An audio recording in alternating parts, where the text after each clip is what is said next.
Welcome back. Something several studies have confirmed before. Empty storefronts disconnect us from our communities, and they're bad for business, especially for property owners.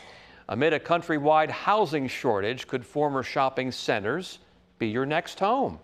10 on your side's Brett Hall has more on what some experts say is the beginning of a trend. For more than 50 years, turning into the East Beach Marketplace off East Little Creek meant you'd likely be going shopping, just as you would if you went into Kemps River Crossing in Virginia Beach, or even Pembroke Square, formerly Pembroke Mall. But even the most casual of shoppers can see the deal. At all three, there is less to shop for than there used to be. As of this spring, Kemps River reported 56% of their space is vacant, and it's stayed that way for some time. While they, like several other developers in Hampton Roads, have found gyms to move into some of the dozens of farm fresh supermarkets vacated 5 years ago, retail real estate expert Nick Egelanian says what we are seeing is really the consequences of actions taken at the end of the last century. Malls were already built. The country was covered with them, close to 3,000 of them. But we were building strip centers at a very rapid rate, a rate that was way in excess of the rate of population growth.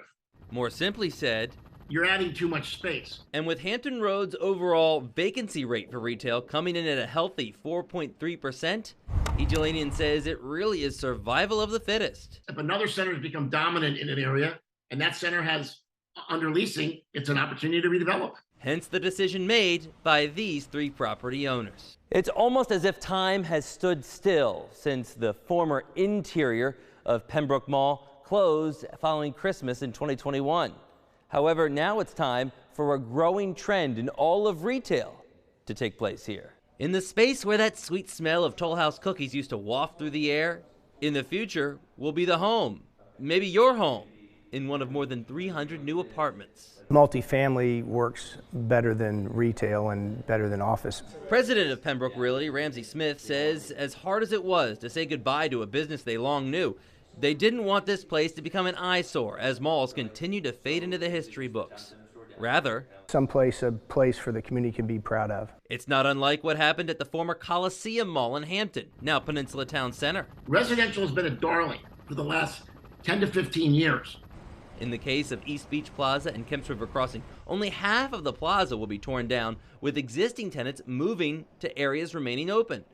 While neither property owner agreed to our request for a non-camera interview, Smith agrees. In his case, layout of the property is a big concern of mine. It was always from the very beginning. He says it's why his team is focusing on bringing event lawns and other green space into places long known for their colossal amounts of concrete. Millennials and the younger crowd actually love living in the areas that they have very convenient access to restaurants, to entertainment. Would you expect to see more people with underperforming shopping centers looking at the residential path? It makes economic sense in many cases, and it makes planning sense in many cases. Reimagining retail in a reliable way. In Virginia Beach, Brett Hall, 10 on your side.